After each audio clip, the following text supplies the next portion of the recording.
Guys, welcome back to my channel Gajulavari garage. ఎలా ఉన్నారండి? బాగున్నారా? నేనైతే చాలా బాగున్నానండి.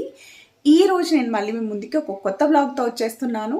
సో ఈ రోజు మార్నింగ్ రొటీన్ అంటే ఆఫ్టర్నూన్ లంచ్ అవన్నీ ఏం చేశాను అవన్నీ కూడా నేను ఈ వీడియోలో షూట్ చేద్దాం అనుకుంటున్నాను. సో తప్పకుండా మిస్ కాకుండా ఎండ్ వరకు చూసేసి నచ్చితే లైక్ చేయండి, షేర్ చేయండి, అలానే సబ్స్క్రైబ్ చేసుకోండి. Let's get started.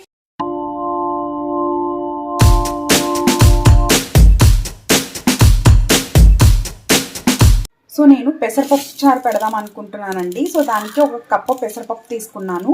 సో దీంట్లోకి ఆనియన్, అలానే పచ్చిమిర్చి, అలానే కొంచెం పసుపుని యాడ్ చేసి నేను కుక్కర్ అయితే పెట్టేసుకుంటానండి.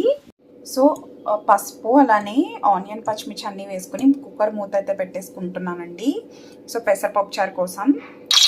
సో ఈలోపు నేను ఎగ్ కర్రీ కూడా చేస్తున్నానండి. సో దానికి ఆయిల్ యాడ్ చేసుకుని ఎగ్స్ బాయిల్ చేసుకున్నాయి నేను ఫ్రై చేసుకుంటున్నాను. కొంచెం పసుపుని కూడా యాడ్ చేస్తాను. సో ఇలా ఫ్రై అయిపోయిన తర్వాత దీన్ని నేను ఒక ప్లేట్లోకి తీసేసుకుంటున్నానండి. సేమ్ ఇప్పుడు అదే ప్యాన్లోకి నేను ఆనియన్స్ అలానే పచ్చిమిర్చిని యాడ్ చేసేసుకుని సో బాగా ఫ్రై చేసుకుంటున్నానండి. సో ఇది గోల్డెన్ బ్రౌన్ కలర్ వచ్చే వరకు సో బాగా మనం ఫ్రై చేసుకోవాలి.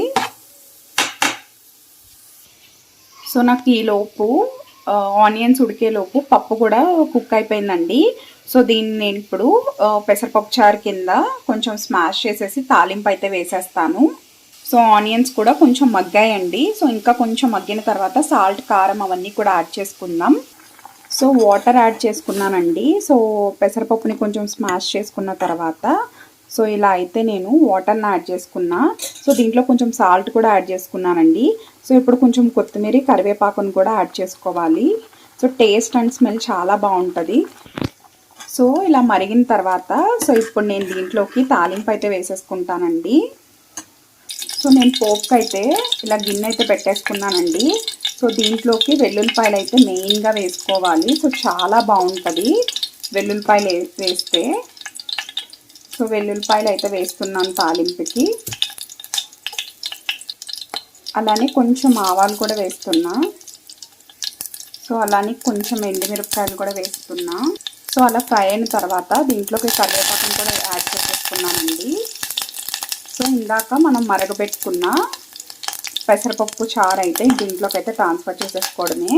సో నాకు కమ్మని పెసరపప్పు చారు అయితే రెడీ అయిపోయిందండి. సో చాలా బాగుంటుంది. సో ఎవరన్నా మార్నింగ్ బాక్స్లోకి పెట్టాలన్నా సరే ఇలా త్వరగా చేసేసుకోవచ్చు.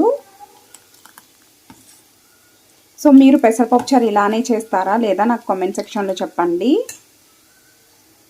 సో నాకు ఇక్కడ ఆనియన్స్ అయితే ఉడికిపోయినాయి అండి. సో ఎగ్ కర్రీలోకి ఉప్పు, కారం కూడా యాడ్ చేసుకున్నా.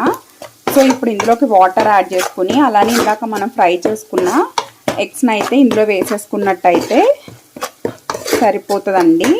సో అలా వేసుకున్న తర్వాత ఒక 10 మినిట్స్ వరకు మూత పెట్టేసుకుని కుక్ చేసుకోవాలి. సో ఇలా వాటర్ని యాడ్ చేసుకున్న తర్వాత ఈ వాటర్ మొత్తం దగ్గరకు వచ్చే వరకు ఒక 10 మినిట్స్ అయితే బాగా కుక్ చేసుకోవాలండి. సో ఈ వాటర్ మొత్తం దగ్గరకు వచ్చి ఎగిరిపోతుంది. సో అప్పుడు చాలా బాగుంటుందండి కర్రీ టేస్ట్ అనేది. అండ్ అలానే పెసరపప్పు చారు కూడా వేసుకుని ఇలా ఎగ్ నంచుకుని తింటే సూపర్ ఉంటుంది. సో నేను మొత్తం కుక్ అయిన తర్వాత చూపిస్తాను. అయితే ఎగ్ కర్రీ అయితే అయిపోయిందండి. సో 10 మినిట్స్ తర్వాత సో చూసారా ఆయిల్ మొత్తం సపరేట్ అయిపోతుంది. సో ఇప్పుడు పర్ఫెక్ట్ కుక్ అయిపోయినట్టు అండి. సో ఇప్పుడు మనం ఒక 2 మినిట్స్ అయితే ఉంచుకుని స్టవ్ ఆఫ్ చేసేసుకోవచ్చు. లేదు అంటే ఇలా కొంచెం గ్రేవీ కిందే కావాలి అనుకున్నా సరే స్టవ్ ఆఫ్ అయితే చేసేసుకోవచ్చు. సో నేను రైస్ కూడా పెట్టేశానండి. సో రైస్ కూడా పెట్టేశాను. సో రైస్ కూడా అయిపోయింది. సో అంతేనండి ఈరోజు నాకు ఆఫ్టర్నూన్ వ్లాగ్లో నేను చేసిన పెసరపప్పు చారు, అలానే ఎగ్ కర్రీ, అలానే రైస్ ఇవన్నీ మీకు నచ్చినాయి అని అనుకుంటున్నానండి. నేను చేసిన ఈ వ్లాగ్ మీకు నచ్చిందని అనుకుంటున్నానండి. నచ్చితే తప్పకుండా నా ఛానల్ని సపోర్ట్ చేసి మీ ఫ్రెండ్స్కి ఫార్వర్డ్ చేస్తారని మనస్ఫూర్తిగా కోరుకుంటున్నాను. Thank you so much for watching my videos.